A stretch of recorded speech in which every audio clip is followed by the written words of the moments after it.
Hello, everyone, and welcome again to another Teacher Joseph podcast. In this podcast, we want to explore intonation and why it's so important when you're speaking in the UK. Now, if you take a moment just to think about your favorite musical song, okay, I'm going to think of one too. I'm thinking of George Ezra singing Green, Green Grass. Okay, so just take a moment to think of your song. Do you have a song in mind? Good. All right then. So now I want you to take away the melody, take away the music, and you're left with the words. So just think about the words for a moment. Okay, do you have the words? Right. Now, imagine if you saw those words without the music. So imagine that you'd never heard the song before and you see the words. Do they have any meaning? In my song, I have the words green, green grass. I think the words of that song say something like, he said or she said, green, green grass. Now, without music, those words have absolutely no meaning. Now, let's put this into context, because intonation is a style of music. It's very basic. Your voice goes up and down when you're talking. Let me repeat those words without intonation. Intonation is very basic. Your voice goes up and down. You can hear there that in my second example, it's much harder to listen to me talking when I don't have intonation.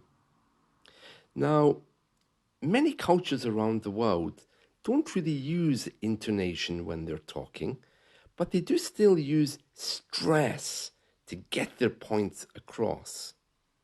So it's just a different form of music, if you like. In British culture, and probably to a lesser extent American culture, intonation is not only important, but it's like words without music if you don't use it. And one problem that learners have is that they don't hear themselves speak.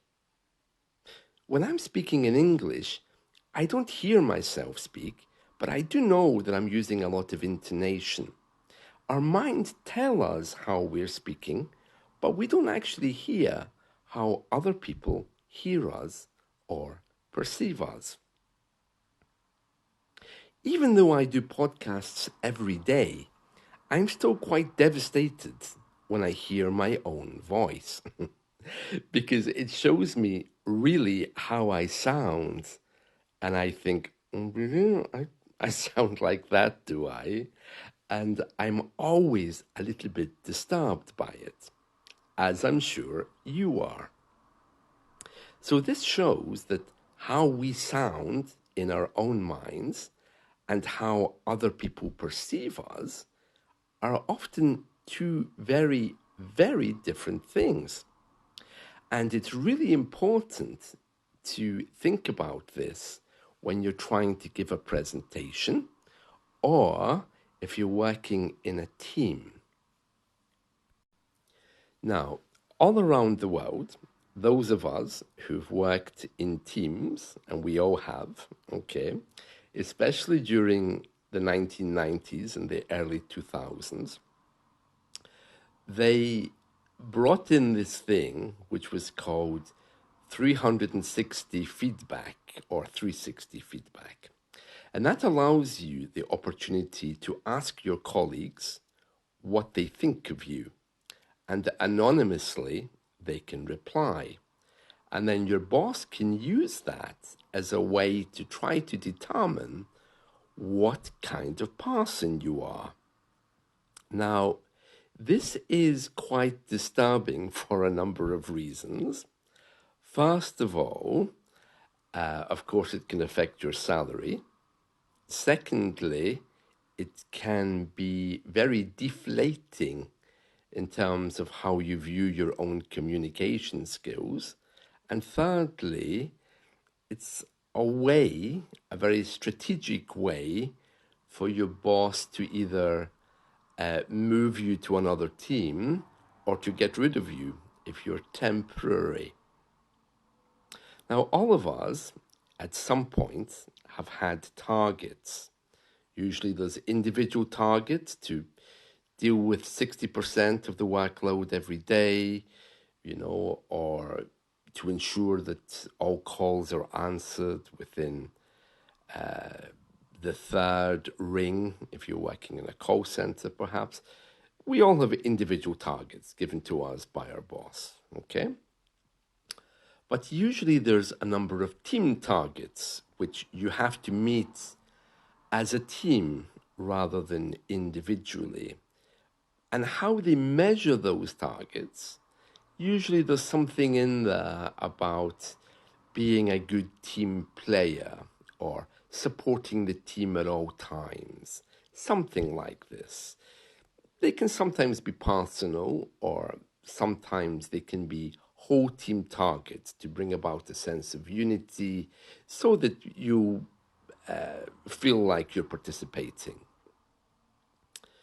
But if the target is quite wide, such as, you need to be a good team player, I mean, how that's measured and defined can be different from boss to boss.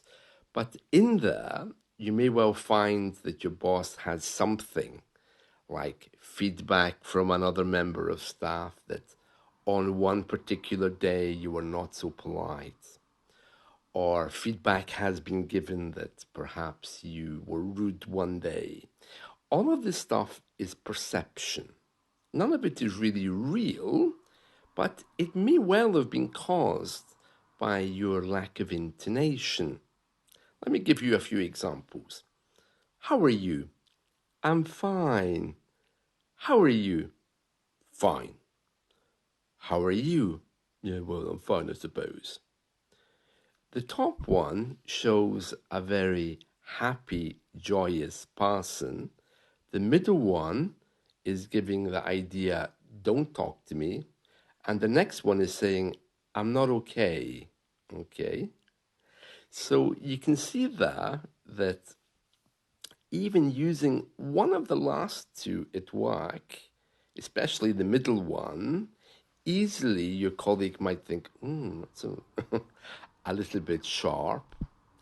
And so this intonation, you can see clearly, has created a mood, and it's not a happy one. Fine. It doesn't sound nice, does it? Even to say something like, well, I'm doing okay, I guess, and smiling is a much better way to deal with that than being very blunt. Now, if you move that into larger conversations, speaking without intonation can it can mean that a conversation can lose its joy. Even in a sad conversation, you can still present things in a way which don't directly affect the mood of the other person. For example, how's work going? Well, work has its ups and downs. Today was a bad day, but, well, it's okay. Now, if I change that and I say something like, today was a bad day. Work has ups and downs. Today was a bad day. It is what it is. That sounds much more solemn, and it also sounds a bit more hopeless.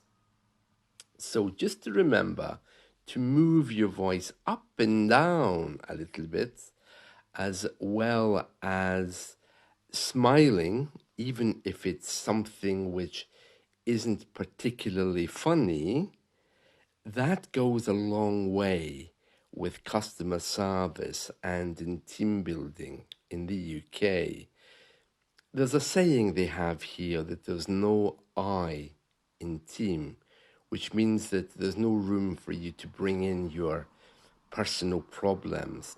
And we've all worked with people that we don't like, haven't we? I mean, I can think of a few people over the years that I really, really had issues with. But yet, professionally, we're not allowed to bring our moods or our personalities when we're coming to serve as something much greater than we are. Let's just look at a few other examples of how maybe you could make sure that you're keeping joy going in a conversation. Okay, so imagine that you're on the telephone and a customer's demanding that something be done today. Okay, now if you simply say, I can't do that today, I'll do it tomorrow, you can hear there that there isn't a lot of emotion there. It's kind of cold and clinical, but intonation changes that. I can't do that for you today, but I can do it tomorrow. You can hear there that there's a sense of willingness and a real sense of help just because you've added in that little bit of music. Let's look at another example. Okay, so your boss comes over, he says, we're all working late tonight, so I need to count on you being here. That's an idiom, to count on you. I'll come back to that in a second. If you say, no, I'm going home, I have things to do, there's intonation there, but it's not really sounding good. It's sounding kind of negative. So you could say something like, oh no, I can't today. You also could apologize. I'm really sorry. There's a willingness there and a kind of a feeling of regret. So your boss knows that you're not really trying to escape staying late, that you really have a genuine reason for going. Now, there's other communication skills, like assertiveness skills, may be required in that conversation, but I'm just using that as an example, okay? It's the same like if you make a mistake at work, you know? If you say, oh no, I've done something wrong. If you add a bit of intonation there, oh no, I've done something wrong, or I didn't mean to do that, it shows there's a regret and a willingness to fix a situation, whereas, oh no, I didn't mean to do that, it sounds a bit flat, and it kind of shows that you're not really taking responsibility for your actions either.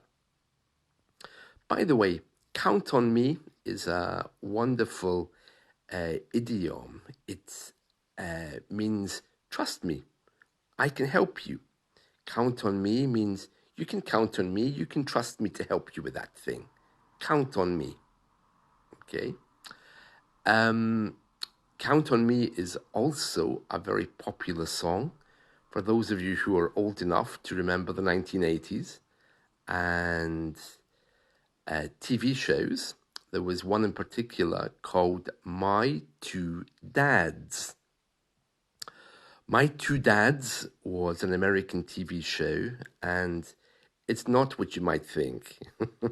It was before the days of sexuality being expressed on TV. It was about two men. They both had, I think, been married to one woman, or they were at least involved with her, and it was never clear which one was the real father. And the child grew up trusting both of them. And I'm telling you all of this because the theme song for that TV show was called Count on Me. You can count on me. And that's a really good example of intonation, because that TV show, that theme tune, You Can Count on Me, with such intonation, was a feel-good song. Whereas if you say to your colleague, yeah, you can count on me to do that, it doesn't sound very convincing, does it? You know, I called a taxi firm a few weeks ago, and the woman had no intonation. Okay, so I said, I would like a taxi, please, to go to the airport. And she said very bluntly, I will get a taxi there around that time or as close to that time as possible. And I thought to myself, oh, that doesn't convince me that she's going to be there or her driver is going to be there. So all day I was a little bit worried. I was thinking, you know what? I don't really trust this woman to get the taxi there. And sure enough, the taxi didn't appear. About 10 minutes late, I received a phone call to say that they were stuck in traffic. But I just assumed that they weren't going to come because her manner, there was no warmth there. There was no intonation. If she had simply said the same words, but with intonation, something like, no problem, I'll make sure we get a taxi there just around that time. It really would have reassured me, but it didn't in this case.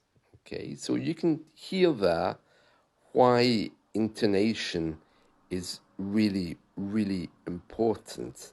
It connects people together. It gives a sense of empathy. It makes your colleagues think that you're being listened to, and it helps you to fit in, especially if you're working as part of a team. Now, I'm telling you all of this from my own professional experience in how to create atmospheres of joy. Because when you're talking in a second language, for example, I speak in English, my native tongue, but when I'm talking to someone who has English as a second language, even if they don't understand my words, my intonation will be reassuring for them. Now, like everywhere else in the world, Britain's changing. And this kind of stuff that we're talking about is also changing because we have more and more people in positions of authority who aren't actually British. I think many educated British people now are making a choice to live somewhere else. Many people don't stay in this country because, well, I don't know, perhaps political reasons.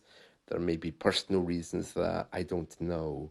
But that kind of assured intonation is not quite as stable as it used to be. When I'm on the phone to different government departments, I'm aware that often I'm speaking to people who don't have English as their first language. And so I don't feel assured and I don't feel confident with them because they're telling me with the words, first of all, that something is going to be done, but they're not assuring me that it's going to be done effectively in the way that I want it done because I'm not hearing the warmth. All right. So what I'd like you to do in the future, okay, is as well as hearing people's words and translating them, I want you to hear the intonation that's being used. Now, for this exercise, it's not a good idea to be using an American comedy or drama series because Americans are a little bit more blunt and they don't use intonation quite as much as we do. So keep it simple. Next time you're listening to BBC News, BBC World Service, LBC Radio in London, forget about the words, but just notice a little bit more about the intonation. Just begin to practice that. And if you're unsure about any of the intonation being used, then either ask me or ask a teacher about it. But intonation can transform the way you communicate and transform the way that you're perceived. The only problem we have with it is we're not always sure. I mean, native speakers are always sure, but you probably won't always be sure if you're using it correctly. tle. So it's really important that you begin to tune into that. So again, even to lift up just one word in a sentence is enough to change a room from being sad to happy. But if you always talk like this, you're going to sound like some kind of AI, and that's not always going to be welcomed. And anyway, if you don't use intonation, you're going to have to be using more exhaustive vocabulary to get your point across, because intonation can quickly give a meaning to something which perhaps words alone can't. And that's it from me for today, so I hope you've enjoyed this. Let's catch up again soon, and remember, hear the intonation, hear the music behind the words, because they speak much louder than the words do. See you. Bye.